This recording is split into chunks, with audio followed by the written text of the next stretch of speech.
Hi everyone, I'm back to read chapter 3 called A Sad Homecoming from Meet Caroline, book 1 of the Caroline books. And we will get started. Chapter 3, A Sad Homecoming. Soon the wind picked up and the British men were able to raise a small sail in the longboat. Caroline kept her head lowered, refusing to look at the sailors who had taken her father prisoner and stolen White Gull. After what seemed like forever, she heard the battle of ringing lines banging slightly against the masts of several anchored ships, and she knew they must be approaching Sackett's Harbor. She was home. She looked up. The little village of Sackett's Harbor sat on the shore of a natural harbor, protected from Lake Ontario's sometimes fierce winds and waves by a protective curl of land.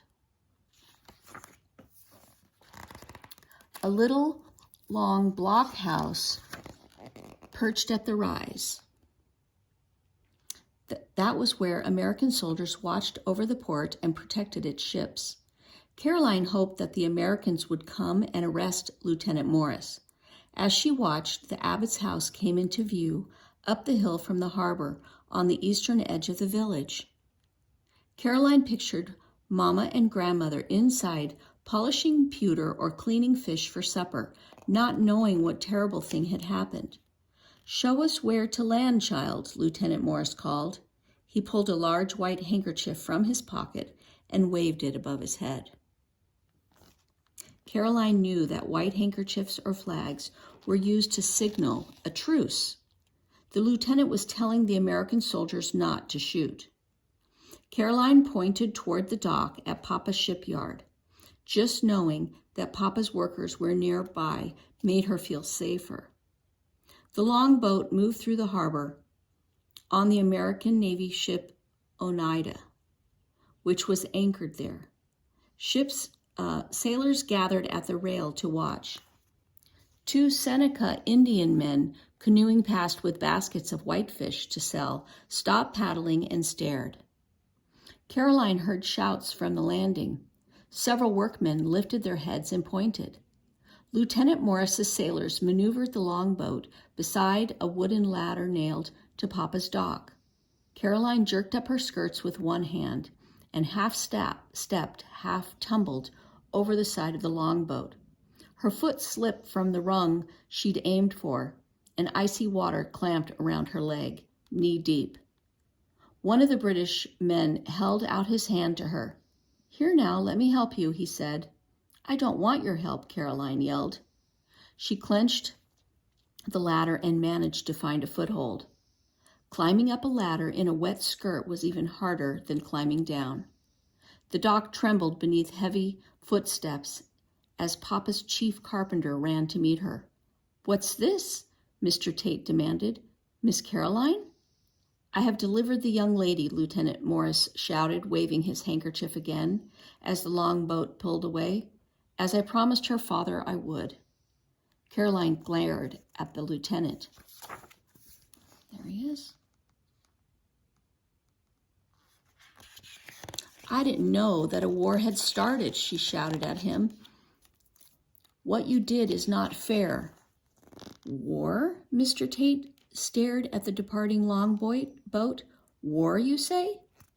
"President Madison has declared war on Britain," she told him.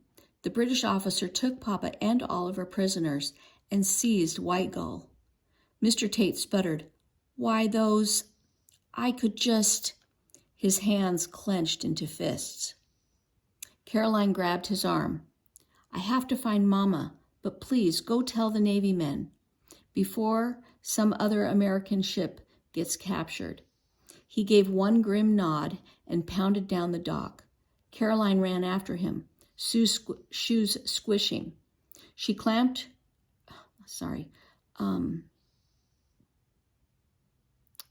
Caroline ran after him, shoes squishing, her clammy skirt clinging to her legs.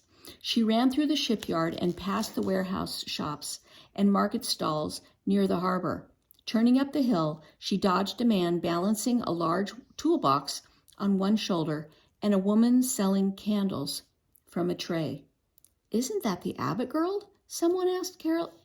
Caroline kept running.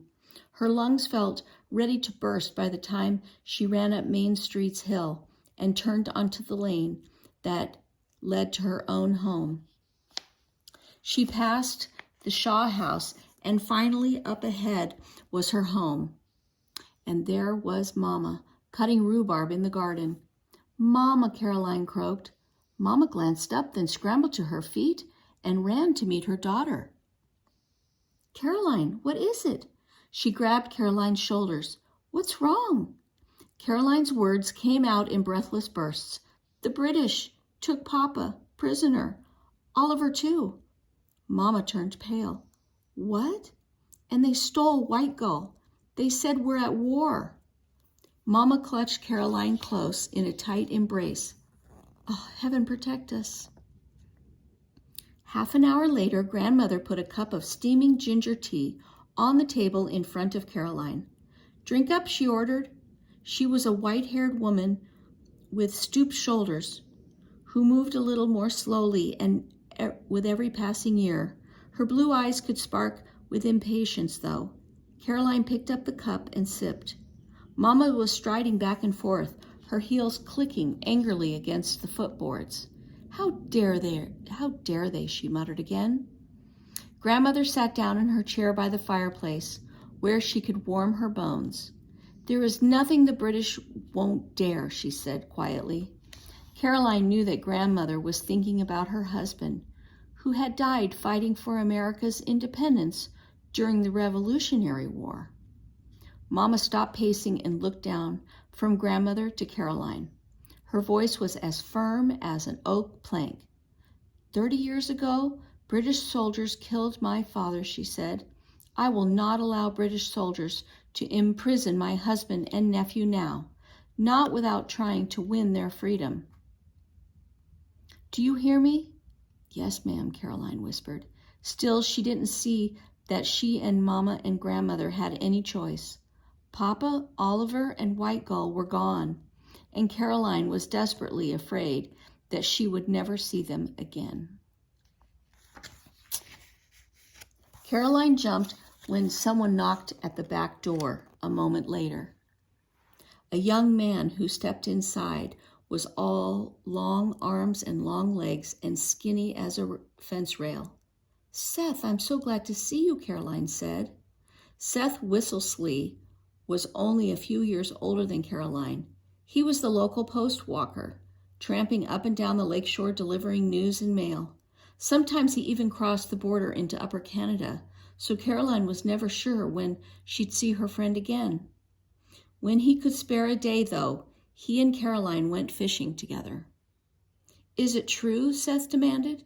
"I just heard that the British seized White Gull and took your father and Oliver and Lydia prisoner.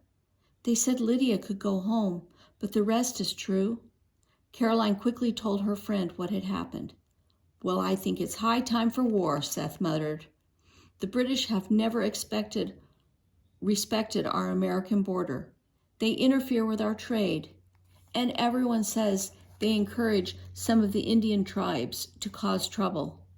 For years, they've been kidnapping American sailors on the Atlantic Ocean and forcing them to join the British Navy," Grandmother added.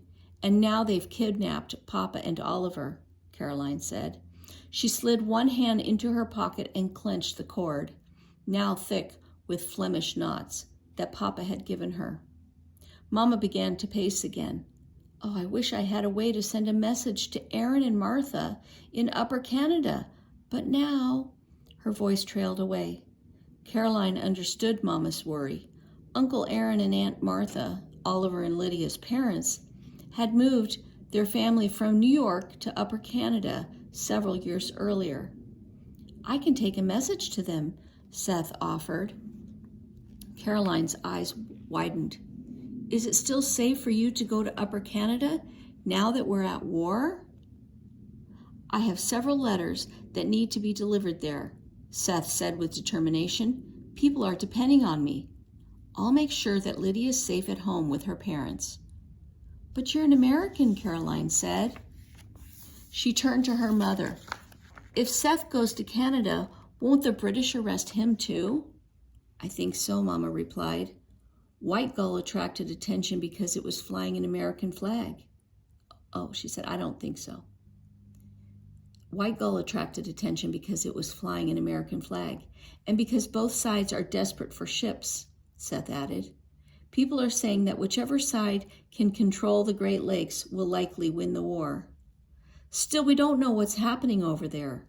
Mama looked Seth in the eye. We're grateful for your kindness, but you must be careful. I will, Seth promised. I'll head northeast to the St. Lawrence River. I know someone with a small fishing boat who can get me across. We won't fly any flag at all. Good luck, Caroline said, and thank you. Seth started toward the door, but then he turned back to Mrs. Abbott.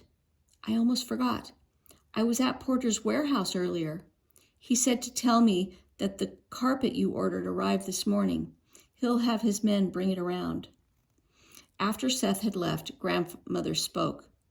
It may be best to have Porter send the carpet back. That may be a luxury that we can no longer afford. She looked at her granddaughter. I'm sorry, Caroline. I know it was meant for your bedroom. It took Caroline a moment to understand why Grandmother was concerned. Then she remembered that Papa had purchased the lumber and supplies needed to buy White Gull, and that the ship had been seized before Oliver could make even one trading ship and begin to pay Papa back. And now Papa and Oliver were prisoners, and no one knew how long they'd be held. How would Mama pay the bills? Would Abbott's shipyard close? Would Mama have to sell their house? How would they even buy food? No, Mama put her hands on her hips. We will keep the carpet. The British have done enough damage without denying my daughter a carpet to warm her feet this winter. She looked so fierce that in spite of everything, Caroline felt her lips curl in a tiny smile. Now then, Mama continued, let's think about what must be done. Grandmother leaned over and added another small log to the fire. We need to see to that shipyard.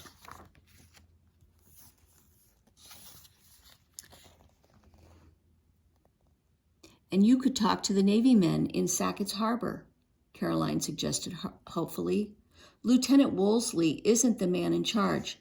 Maybe he'll launch a raid on Kingston and get Papa and Oliver back home. Mama nodded. You're both right. I'll go down to the shipyard first. I don't want the men wondering if they're about to lose their jobs. She whipped off her gardening apron and quickly scrubbed most of the mud from beneath her fingernails. Caroline, stay here and help your grandmother. The carpet will be delivered this afternoon and there's supper to fix. But I don't want, Caroline began. Then she stopped. She didn't want to stay home and worry while Mama went to the shipyard. But she could still hear the echo of Papa's voice. Stay steady, Caroline. Obey your mother. Give her and your grandmother whatever help they need while I'm away. Caroline thought about that, trying to decide what was best. Finally, she said, I can stay and help Grandmother, but I might also be able to help you at the shipyard. I know where Papa keeps his books, and I know all the men by names.